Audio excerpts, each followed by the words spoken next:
para alinear liderazgo e impacto. Pues bien, esta mesa nos dará las claves para poder hacer este cambio de mentalidad tan necesario. La modera Michael Pirson, profesor en, a ver si lo digo bien esto, en Gabelli School of Business, presidente de la International Humanistic Management Association y miembro también del Club de Roma. Será un placer escucharle. Muchísimas gracias. Adelante. Thank you so much. Gracias. Gracias. Thank you all for this wonderful welcome and for the privilege to be here. And it's a great panel that we're going to be having here, discussing how we can contribute to system shift through shifting cultures by aligning our leadership, maybe not through something so novel, but something very ancient. These humanistic principles have been around for a long, long time, so I'm afraid I'm not telling you something novel. But that will be the task of Iñigo Albizuri, Tim, Eaves, and Cynthia Tobiano. But to set us up, I don't know if there are slides coming up. Yeah. But I just want to show you, if I don't have anything really new to say, some nice pictures. And, and maybe they're not coming up, but I'll describe them or dance them for you. So we talked a lot about finance as an impact lever and technology and accounting. Now, it doesn't surprise you that probably a mindset shift is another lever for that kind of system change that we're all talking about. And what is that mindset shift? I typically show a little triangular sandwich. Do you know those? I'm from Germany originally. We don't have that kind of bread, but I live now in New York City, or I live in New York, and so oftentimes what you get is these square toasts cut in a third. So imagine a triangular sandwich, and you all know of the donut economy, right? Donut economics, Kate Raworth. Think of a bagel. Yeah, here they are, beautiful pictures that represent a little bit the mindset shift that we're talking about. Where in the traditional model, which we call economistic model, there is impact, right? The impact is oriented toward maximization of a quantity, like market share, profitability, power, status. Those are the impacts that we're teaching and that we also report on and that we have as part of our current culture. And then there's another model, the humanistic model, that obviously doesn't maximize a quantity, but a quality. So what is the quality of life? What is the actual impact that we're talking about that we want to create systems for? And Kate Raworth calls it the social minima. The older version of calling it is just dignity, a dignified life. Catholic social thought that led Mondragon and other organizations is very clear on that. But it's really just the notion that we want to create a life that works for everyone at a minimum. And then we want to respect the boundaries of the planet. Very simple, not novel either. But then the impact and the management and the leadership that we are engaging.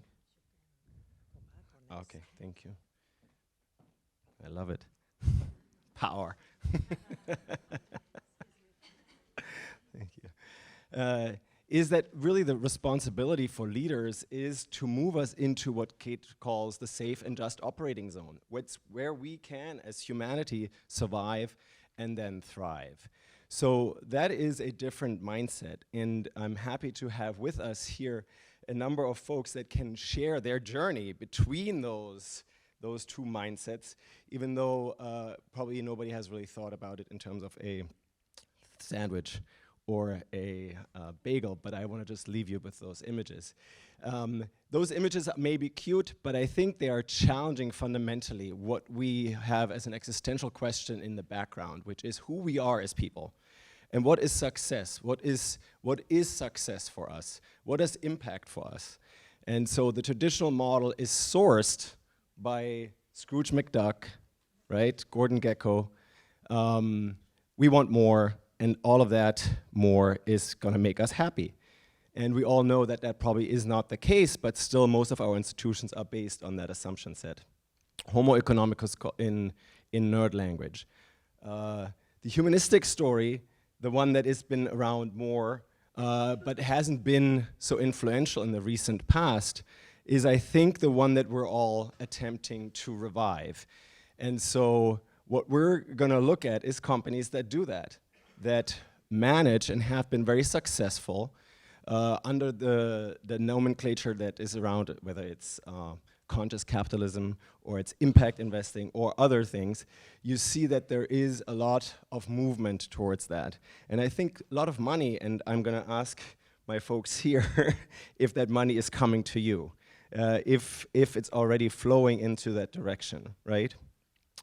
But without further ado, I'll just ask maybe Tim, starting with you, can you share us a little bit about your story managing or navigating those two mindsets, if you will?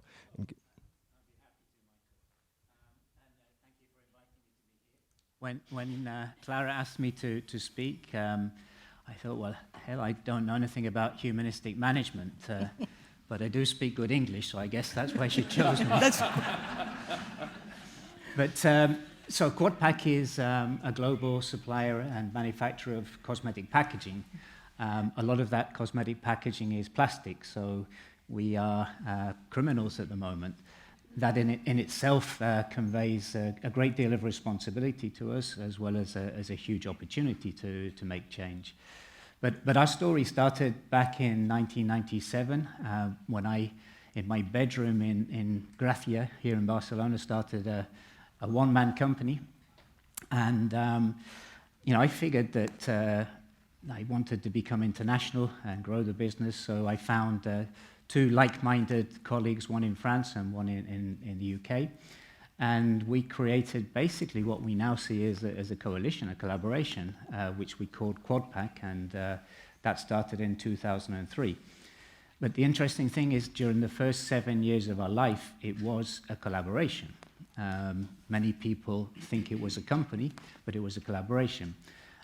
Not just between the three founding companies, but with what we now call an ecosystem of stakeholders, because at the time we were working with a lot of suppliers in Asia, and we really partnered with them. We really helped them to build their businesses. So yes, now we call it stakeholders, we call it an ecosystem, but to us it was kind of natural at the time. In 2010, we fused the company, so we did become one company, and we started growing through acquisition, inorganic growth. And we grew very, very fast, from being 5 or 6 people originally to almost 900 people today. In 2016, we entered the Euronext market in Paris, and we also created a foundation for QUADPACK to help young people in our communities develop and grow. One of the reasons we entered the stock market is to allow employees to become stockholders in the business, shareholders in the business. Unfortunately, because of the draconian legislation in Spain, that wasn't possible to make everybody a shareholder, and I'm delighted to see that legislation is going to be changed. More lately, we became a B Corp. This year we became a B Corp, something that we're very, very proud about. So I think we've tried to practice conscious capitalism. We've tried to engage our stakeholders in our growth. But one really key turning point for me was when in 2012 we acquired a distressed company here in Spain, in Torrellón, which was in the hands of the liquidators. And at the time, as a business, we saw this as, it was a great opportunity, a great business opportunity, a sustainable product, a good price for the business. And yes, we did talk about saving 40, 50 people's jobs, but it was probably a secondary consideration. Until a few weeks later, after the acquisition, I was parking my car in the car park, and a lady came to me in tears. And I was quite shocked about this. I mean, she was really in tears. And she said, "Thank you, sir, for saving our lives." And that really had an amazing impact on me. That was a real turning point because I realized the impact a company has, not just with its own staff, its employees, but with their families and their families within the community. So from that moment onwards, we've really tried our best. We haven't always succeeded. We've had failures along the way, but to really encompass the humanistic side of managing the company, to provide, as you would say, Michael, dignity to people, so that they're proud of being part of the company, they're proud of what they're doing, their contribution to the company. And as I said, we haven't always been successful, but that's something which really drives us as an organization. Great, and I think you moved from being the founder to the CEO to now being the chairman and the chief impact officer, yes. Right? Okay, so we want to go back to that, but thank you so much for sharing that background, Tim. And I want to go to Cynthia Tobiano, who has a very interesting background story herself, managing one of the most storied investment houses, Edmond, the Rothschild holding. And so maybe give us a background, like your own story, your own leadership journey that got you where you are. From investment banker Goldman Sachs, so probably at one end of the spectrum. And I don't know how you say it in Spanish. In French, we would call it Picsou, the Donald, the duck. So clearly on the high end, on the duck side, to joining the Rothschild group about 12 years ago. And I think looking at what you were showing, the irony of it is probably, you would usually put the Rothschild name in the same bucket as the ducks. Sorry to oversimplify. And I think the irony of it is, on one hand, that, and when you said about the novelty, etc., but when you look at the roots of the family, so it's the 7th generation, privately owned. Most of the cases, it's the family running the businesses.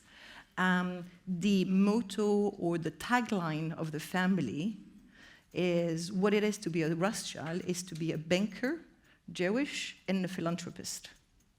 So the inner values, like the DNA of our business is really based around this ecosystem where effectively, on one hand, having an impact on the world, one way or another, has always been part of the family tradition and their action. And we are in our world, in our ecosystem, where we are, I guess, over the last 10 years, is more about rethinking, reshaping how the ecosystem worked. So we used to have, I would say, the old way of, you had the business, optimization of profits, etc. And then you had the philanthropy. And then you had the wine, for example. So very segregated, one purpose only driven part of the equation. And I think what's really interesting and fascinating is over the last maybe 10 years and moving further and further, you have blurring frontiers between all those elements. That's why we call it the ecosystem.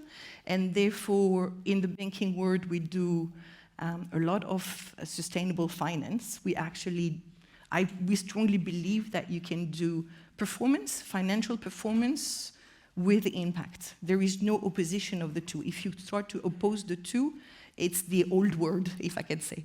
And very interesting to hear Natasha in the previous panel.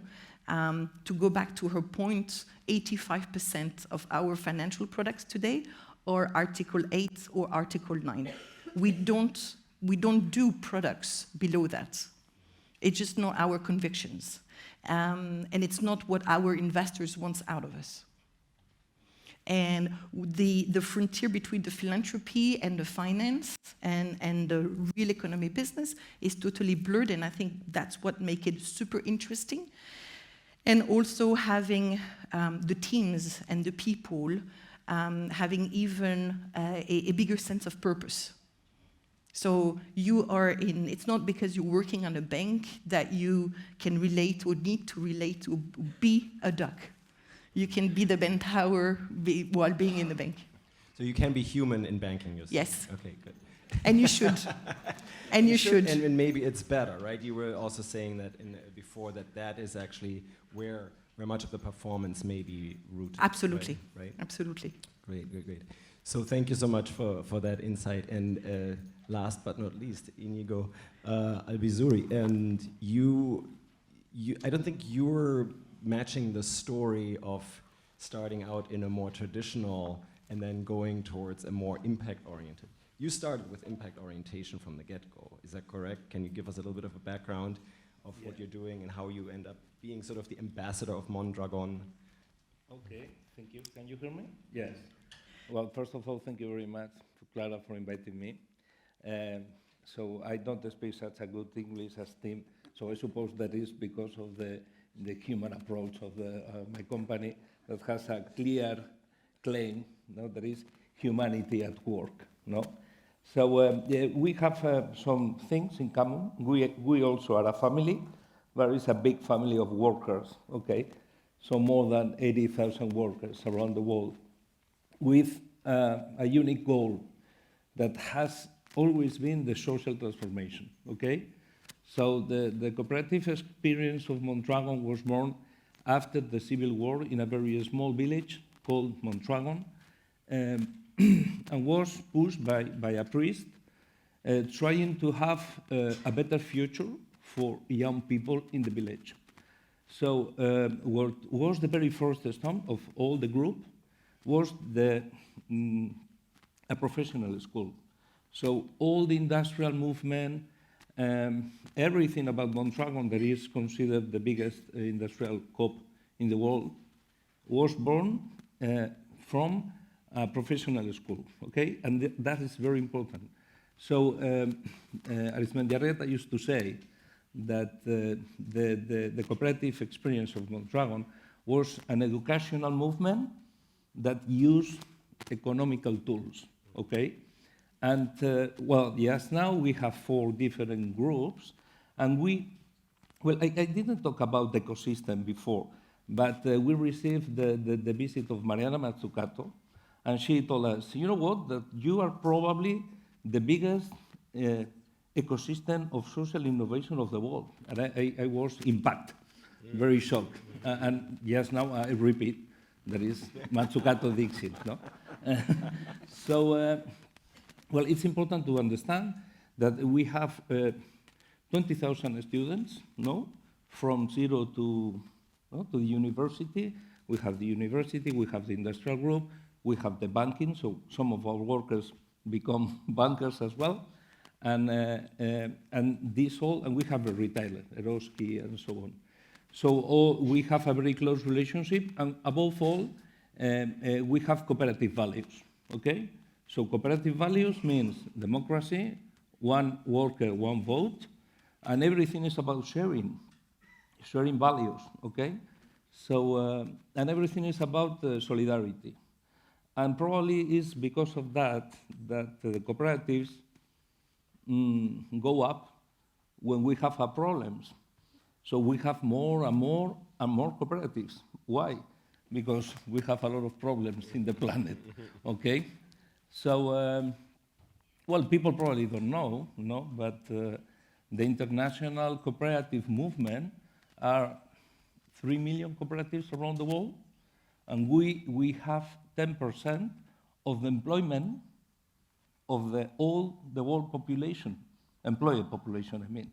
So it's huge. So when Michael told me, well, new approaches, well, come on, new is not new, okay? But probably it's quite unknown, okay? Mm-hmm. So it's very easy to join this kind of community, believe me.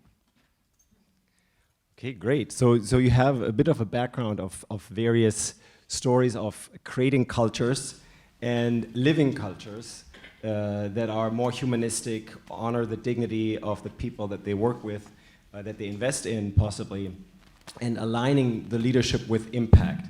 I'm curious to hear a little bit more how you and your company are intentional about contributing within your company to move that alignment forward, but also contributing to more broadly system shifts.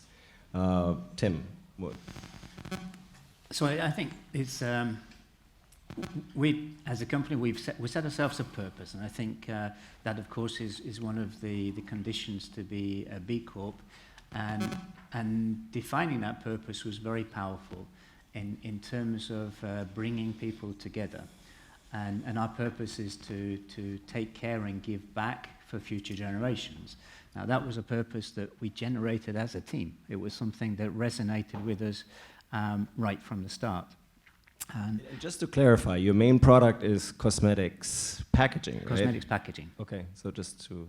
Yeah, and so I talked about this in the introduction. A lot of the packaging that we make, some of it is very, very sustainable, but some of it is not so sustainable. So how do we want to be able to give back and take care for future generations? We want our packaging to have 100% of our packaging to have a positive impact. Now, we don't know how to do that today. I'm honest, we don't know how to do that. But again, that challenge, that goal, which is something which is going to be very, very difficult to achieve, has engaged and galvanized the team, bringing us together to say, yes, what we do has to have a positive impact because we want to take care of and give back for future generations. So I think that whole consolidation of our thinking from the start is what's driving us forward now. Great. Thank you. Cynthia. I think we are, so our ambition or our purpose is not as ambitious as this one. We're trying to build, again, an ecosystem that is sustainable in the long term. Because we have the luxury of having long-term owners by definition. So the performance, the next 3-year performance doesn't even matter if the overall sustainability and overall performance of the ecosystem doesn't exist in the 10 or 25 years. So it gives you an obligation, as you said, to engage your teams in the journey, but also your clients, and to, in a positive way, educate them for example, in sustainable finance. So our products, for example, or our private equity products, are very, very small, niche, with always an impact. We've been developing them for the last 20 years. So it's really taking few steps, and really believing that every step, even if it's small, matters and contributes. Iñigo.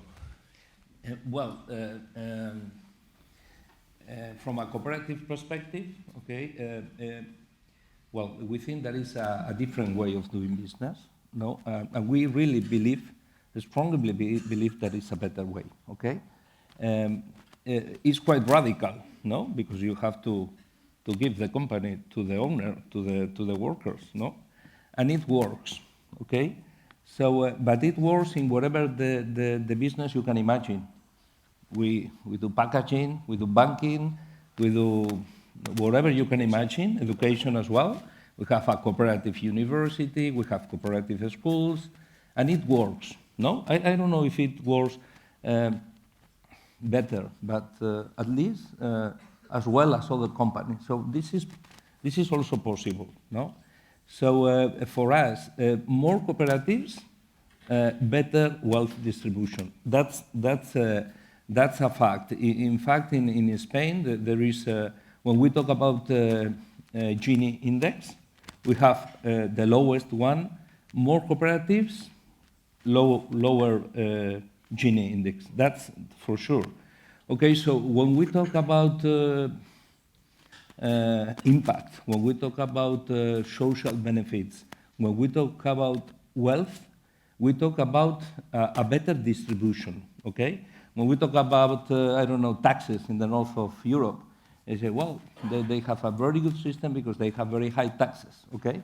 Well, we think that this is not the best way of doing the distribution, because if you make this distribution from the very beginning, you don't need the taxes for that. What does it mean? Well, that we have a salary gap from 1 to 6. 1 to 6, the lowest to the CEO of the company, 1 to 6. This is not new, but it's quite radical, or it sounds like quite radical. But it's what it is, and it works. So what I'm hearing in terms of like moving towards system shift, you're saying mission, reformulating the mission, maybe joining B Corps and others as a community to do that together and building community within so that you can sort of ripple it out through the people that you're impacting, the stakeholders, but people.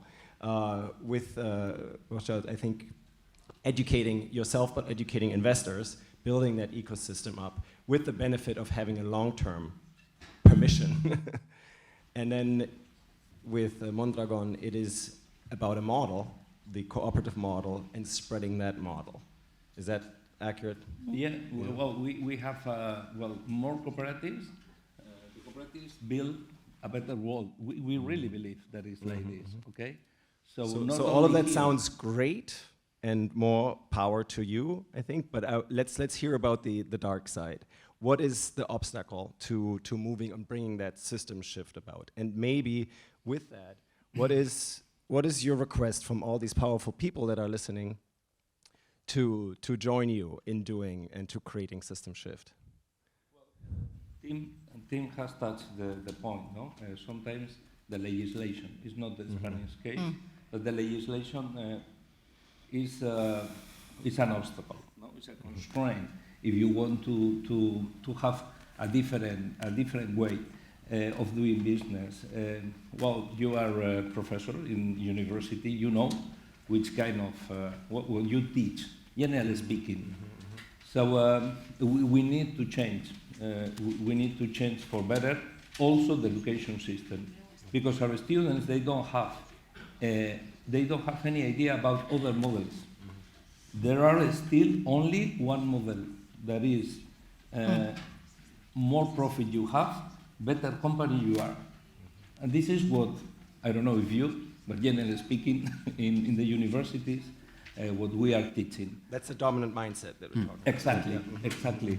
So this is a real constraint, okay? And I think that we can change this also by law, or trying to modify the legislation regarding the curriculum, what you have to teach. There are so many incredible things regarding the impact that our students need to know, but before they go to the market, because otherwise you have a quite new, brilliant student that is whatever, lawyer, engineer, and you have to start again the process for telling him that there is another world that is also possible, no? So re-education. No, it's much better instead of redistribution, a good distribution. Instead of re-education, a better education. Better education. Great. Okay, Tim, what's the biggest obstacle and what's your request? So I want to talk about finance in particular and the trade-off between short and long term. And as Iñigo just said, there's this popular thinking that the more profitable you are, the better the company you are, which obviously has some sense to it. But we were at our most profitable when we really did say profit is a consequence. That's when we were our most profitable, and that's when we were most able to share our value. Just before the pandemic, we made a large investment supported by the banks, and now because of the problems of the pandemic, we are totally obsessed with the bottom line. So we can't do profit sharing, we can't contribute to our foundation. We're not thinking about the broader picture because we're totally focused on short-term results. Totally focused. So that handicaps us as a business. We can't think longer term because we have that financial pressure. So because the bank, the investor, is actually not an impact investor. Yeah. Okay. Yeah. So at all the absolutely. impact investors, there is an opportunity just to So I think just as a conclusion, we live in an economy where people serve businesses, businesses serve finance, and finance serves itself. We need to turn that on its head. Finance needs to serve business, business needs to serve people, and people need to serve society and the planet. And that's what I think, we're all here because that's something that resonates with us and we want to see happening. So we just have to leave this conference and really accelerate our efforts in that area. Cynthia. So I don't know if I serve enough the businesses, but clearly I would say, I think what Natasha Cazeneuve presented and the ESMA role in the last panel for me is super important for two reasons. Number one, it does give us, I don't know if you realize to the extent, like she said, it's work in progress, etc., but the extent of the changes and the investments that are required to banks and asset managers following that regulation is huge, huge. Having said that, and given our conviction and our DNA, it really was for us and is for us an opportunity of just being, consistent with ourselves. So I really see it as an opportunity. Having said that, I think there are two dangers at the moment. Danger number one, and sorry to be technical, is the national transposition of European directives. So having here and there, if it's not the French, it's the Spanish, it's the Luxembourgs, they need to exist, and instead of it's counterproductive. Because what you end up with is effectively something that is not passportable, as we would say. So you have to do it, 12 or 15 or 27 times. And this is very counterproductive, and it's even more counterproductive that I think Europe as a voice, like the strongest the voice of Europe as a single entity, a single quote-unquote nation, the stronger it is, the better we could have an impact on the rest of the world, because the reality is the change needs to happen not in Europe, it's already undergoing, it needs to happen elsewhere in the world. Any particular request that you have from this Be promoter audience? of regulators, who would have thought? Promote regulation, yes? Okay, got it. Any request that you have? Well, I have already talked about this, no? I heard you say become a co-op, right? Well, Become a the cooperative. cooperatives build a better world. So if you really want a better world, one clear way is to have more cooperatives. So And I know there's Marcello Palazzi, who founded the B Corps in you can buy from Europe. co-ops. That is a very good habit.